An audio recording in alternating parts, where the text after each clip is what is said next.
Mesa de debates. Oferecimento Unimed Juiz de Fora. Baixe o aplicativo. Seu plano em suas mãos.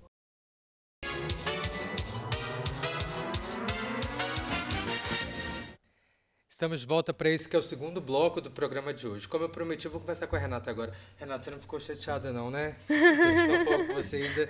Mas eu fiquei aqui durante a nossa conversa, e em um momento ou outro eu me questionava sobre a sua relação com a logosofia e a escola pública, né?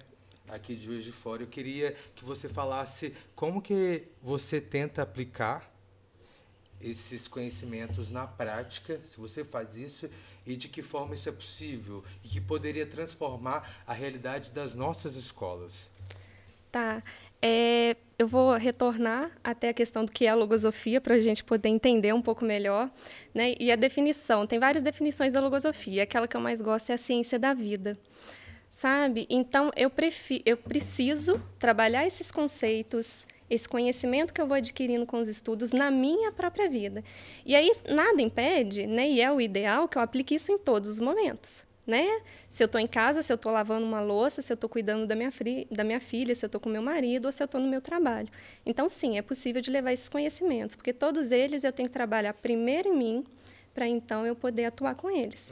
Né? Até pelo exemplo, porque a logosofia ela vai me ensinando a trabalhar de uma forma que isso se extrapola, né? É colocado pelo exemplo. Não são nas minhas palavras que eu vou ter o valor de valentia. Eu não vou ensinar minha filha valentia ou gratidão pelas minhas palavras, mas pelo meu exemplo. Então, por exemplo, agora, há uns anos atrás, eu tive uma experiência com uma aluna e que foi assim, coisas comuns do dia a dia, né, que todo professor vive. E foi algo que a sala estava agitada e essa aluna não se colocou bem naquele momento.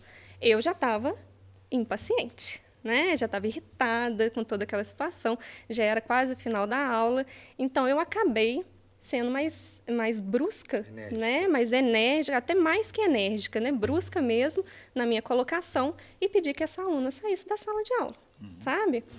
Só que a logosofia tem me ensinado a olhar para mim. Qual a minha responsabilidade enquanto educadora? Né? Então, qual que era o meu papel? Qual postura que eu deveria ter tido e que eu não tive? É óbvio, né, que a gente também vai estudando a atuação dos pensamentos. Né? Então, o que são os pensamentos? Os pensamentos são entidades autônomas, né? Eles podem ser positivos ou negativos, e às vezes a gente atua com aqueles pensamentos que a gente não quer. Né? E naquele momento eu atuei com um pensamento que estava na minha mente, mas que eu não queria. Hoje, e aí no decorrer disso eu pude aprender um pouco mais. Por quê? Eu procurei essa aluna, e aí foi com os elementos da logosofia que eu tive essa atitude de me recolocar frente àquela situação. Eu não podia passar batida como se aquilo fosse uma situação corriqueira, né, do dia a dia. E aí eu busquei ela e fui conversar com ela. Me recoloquei no sentido de pedir desculpa pela postura que eu tinha adotado, que eu não queria ter colocado ela numa situação ruim frente à turma, não era a minha intenção. Fiz perguntas, né, para ela também observar que a postura dela não era legal e é um recurso da pedagogia logosófica que vem abrindo o entendimento. E essa atitude, essa pequena atitude, fez com que essa aluna mudasse completamente o comportamento dela em todas as minhas aulas até o fim do ano. Era uma aluna que era assim, mais fechada, que não levava as atividades para eu olhar. E depois dessa minha repostura frente a ela, essa aluna mudou, sabe? Então, foi assim, eu acredito que, né, verifiquei que foi uma conduta docente acertada. Né? Ela passou a levar as atividades para mim. Então, no momento que eu me recoloquei, que eu atuei com os valores que eu venho aprendendo, essa aluna pôde também, pelo exemplo, se recolocar e mudar a atuação dela. Então, eu acho que sim, dá certo, ela é um exemplo. Depois disso, eu venho aprendendo várias coisas, porque sala de aula, cada dia, é uma novidade diferente. Imagina. Então, eu venho aprendendo muito e tendo muitas oportunidades de aprender um pouquinho até mais de mim mesma, né? Os pensamentos que atuam ali na minha mente. Bonito isso. Tem a ver com empatia, com forma de você se comportar, né? Com o fato de você assumir o seu grau de responsabilidade diante de uma situação e de também enxergar poxa, por que essa aluna está agindo dessa forma? De repente, ela está com um outro problema, ou, né? Como é que funciona isso? Como que é a logosofia aplicada assim, na vida prática nesse sentido? Pode falar. Eu ia trazer só que um dos princípios da pedagogia logosófica é que a arte de ensinar consiste em ensinar primeiro a si mesmo. Né? Então, eu não posso levar para o outro aquilo que eu não tenho.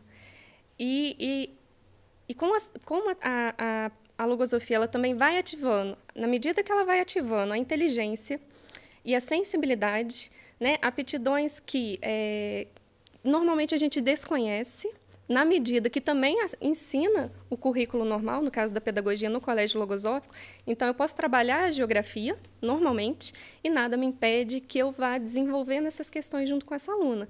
Então, eu preciso, primeiro, trabalhar em mim, ter dentro, para eu poder estar trabalhando. E aí permite uma relação de convivência, né? Eu acho que a logosofia vem trazer isso também, uma melhora na convivência, né? Porque a gente passa a respeitar, passa a conhecer a realidade, à medida que eu conheço a minha realidade interna, eu vou conhecendo a realidade interna desses alunos também. Né? Então, isso facilita, eu acho que, na convivência. Isso acaba contagiando as pessoas, Sim. né? Sim. Exatamente. A logosofia, como eu falei, ela é cultura. Então, ela traz uma série de conhecimentos que são novos, pelo menos para mim. Então, ela diz que os pensamentos têm vida própria. Os pensamentos passam de uma mente para outra. Né? Fala que nós precisamos ser conscientes das nossas atitudes. Então, você dá vida a esse conhecimento, né, colocando, né, dentro da própria realidade e exercita ali, nesse campo experimental, né, que é a sala de aula, que é a nossa família. Então, esse é que é o grande, que eu vejo assim, que é o grande valor. Esses dias eu estava olhando uma reportagem falando que existe um profissional novo no mercado, que é o Life Trainer,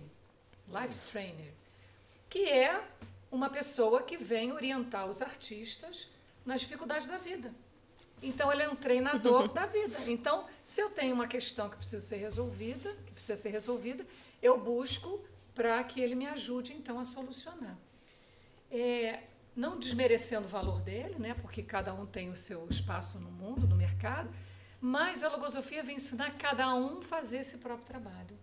Quer dizer, se eu tenho uma questão a resolver, eu preciso me munir de elementos, usar a minha inteligência, que todos nós somos dotados desse sistema mental, né, de uma capacidade sensível. Eu tenho que usar esses elementos, com base em conhecimentos e experiências, para poder gerir a vida e tomar essas decisões de forma assertiva. Então, a logosofia, ela vem fazer esse convite para a gente, sabe? Ser consciente, fazer as coisas com tato, o cuidado com as palavras, né? Porque a palavra é um bem também, é um valor moral. Então, usar as palavras de forma adequada, pensar antes de atuar, mas não é de forma teórica, ela é ciência. Então, é na prática, é na vida. A gente precisa exercitar mesmo, colocando na própria vida. E ficou claro a partir do momento que você falou do menino, falou assim, olha, a responsabilidade é minha, porque hoje eu trabalhei em uma grande empresa nacional e tem um conceito chamado autorresponsabilização. Autorresponsabilização é chamar para si a responsabilidade pelo que deu errado. Hoje você pega uma pessoa que trabalha numa grande empresa e pergunta assim, por que isso deu errado?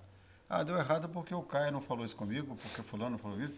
Mas a última coisa que vai acontecer, assim, na grande parte das pessoas, é usar bengalas e desculpas. Seria mais fácil falar, não aconteceu, porque eu fiz tudo errado. Aí ficaria mais fácil. Então, como é que faz o certo? Até o patamar da conversa melhora. Agora, você pega um adulto que não assume o que fez, e você pega uma criança que fala que os pratos caíram, que quebrou tigela, é porque ele deixou a criança sozinha, é sinal que você está construindo um adulto que será um melhor profissional, será um melhor pai e tudo. Agora, uma coisa que ficou pendente aqui ainda foi a questão da logosofia nas escolas públicas. Olha, aqui em Juiz de Fora, e do modo geral, a gente vê que os professores dessas unidades, eles sofrem um processo de violência mental e violência física. Existe um absenteísmo muito forte. Por isso eu pergunto, como compatibilizar os ensinamentos que, por exemplo, você vê uma escola onde tem agressão a professores, aí você chama o pai, aparece o pai, que não parece que é o pai, né, a mãe, né? Quer dizer, aí a questão do exemplo, como fica? É o exemplo paterno ou materno, ou o exemplo do professor que foi agredido nesse processo de criação de uma outra mentalidade de comportamento. Eu acho que é um grande desafio isso. Com certeza. Eu quero até acrescentar uma pergunta do Cirilo, que a gente está falando que esse é um processo de autoaprendizagem que, dessa forma, vai refletir nas outras pessoas. Mas e quando você tem uma realidade muito distante desses alunos que vão conviver com você diariamente? Como conseguir conciliar a sua vivência com a dessas crianças? Daqui a pouquinho. Pode ser? Claro. A gente já volta para o último bloco do programa de hoje.